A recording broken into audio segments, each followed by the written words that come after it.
ميلاد السيد المسيح يوم 25 ديسمبر ولا يوم 7 يناير؟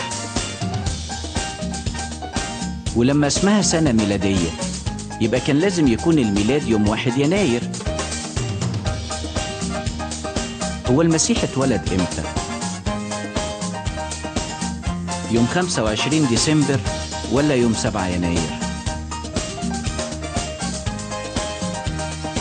في الحقيقة يوم الميلاد تم تحديده لوحده، وسنة الميلاد تم تحديدها لوحدها،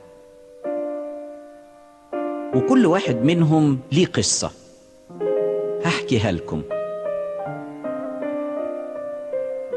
لما المسيح اتولد كان في العالم تقويمين.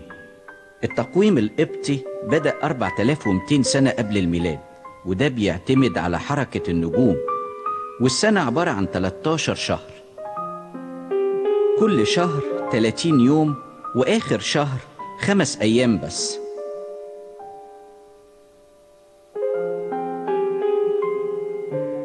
والتقويم الروماني بدأ 750 سنة قبل الميلاد، وده بيعتمد على دوران الأرض حول الشمس.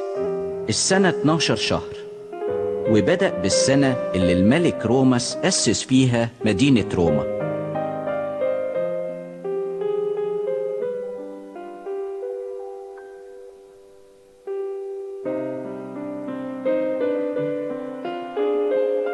تحديد يوم الميلاد تم في مجمع نيقيا باجتماع أساقفة العالم سنة 325 ميلادية.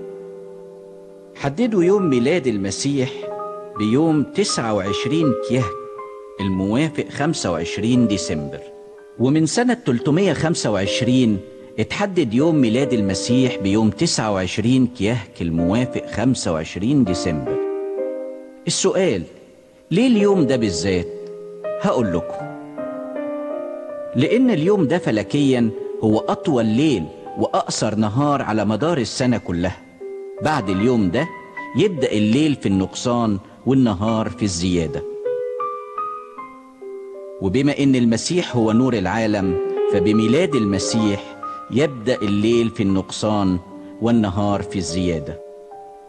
وده اللي قاله القديس يوحنا المعمدان: ينبغي أن ذلك يزيد وأني أنا أنقص. علشان كده كمان الكنيسة بتحتفل بميلاد يوحنا المعمدان يوم 25 يونيو، وده أقصر نهار وأطول ليل.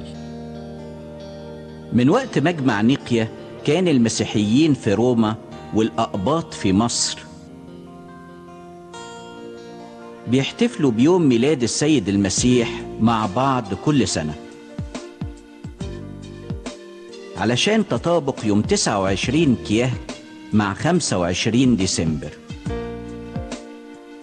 لمدة أكتر من 1200 سنة مع بعض كل سنة، لغاية سنة 1582 أيام البابا جريجوري بابا روما. لاحظ العلماء إن يوم 25 ديسمبر لا يقع في أطول ليلة وأقصر نهار زي ما كان أيام مجمع نيقيا. السبب حساب طول السنة. السنة هي دورة الأرض حول الشمس دورة كاملة.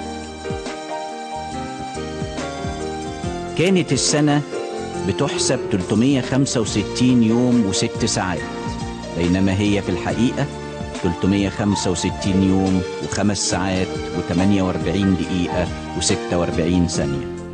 الفرق 11 دقيقة و14 ثانية.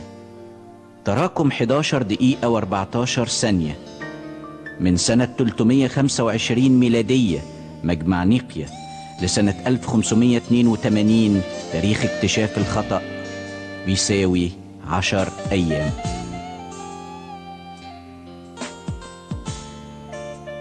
وبناء عليه أمر البابا جريجوري بحذف 10 أيام من التقويم الميلادي علشان يرجع يوم 25 ديسمبر في موقعه الفلكي السليم، فأصبح يوم 15 أكتوبر 1582 هو يوم 5 أكتوبر 1582 وسمي التقويم الجريجوري.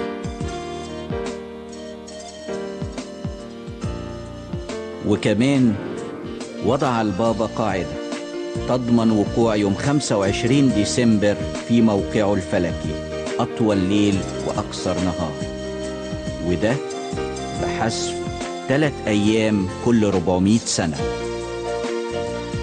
تم التعديل ده سنة 1582 ميلادية في إيطاليا.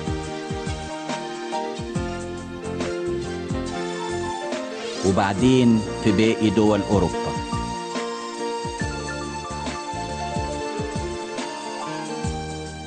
سنة 1582 ميلادية تم حذف 10 أيام، وكل 400 سنة يتم حذف 3 أيام، لغاية ما وصل التعديل ل 13 يوم.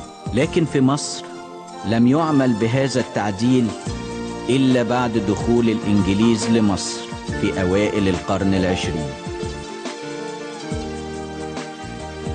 تم تعديل التقويم الميلادي فقط، مش التقويم القبطي.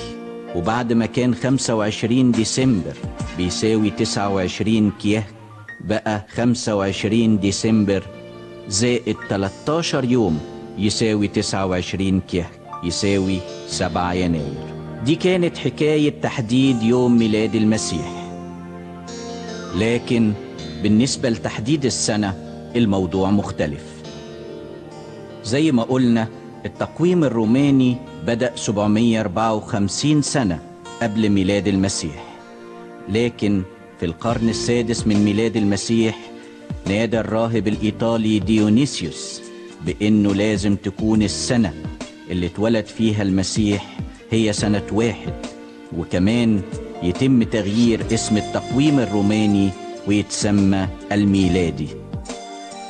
وبما ان المسيح اتولد سنة 754 من تأسيس روما، بدأ العالم المسيحي بعد 532 سنة من ميلاد المسيح، واللي تساوي 1286 من تأسيس روما، بدأ العالم يغير السنة، واعتبروا سنة 1286 رومانية هي سنة 532 ميلادية، وسموا سنة الميلاد سنة الرب تحقيقا لنبوة أشعياء النبي.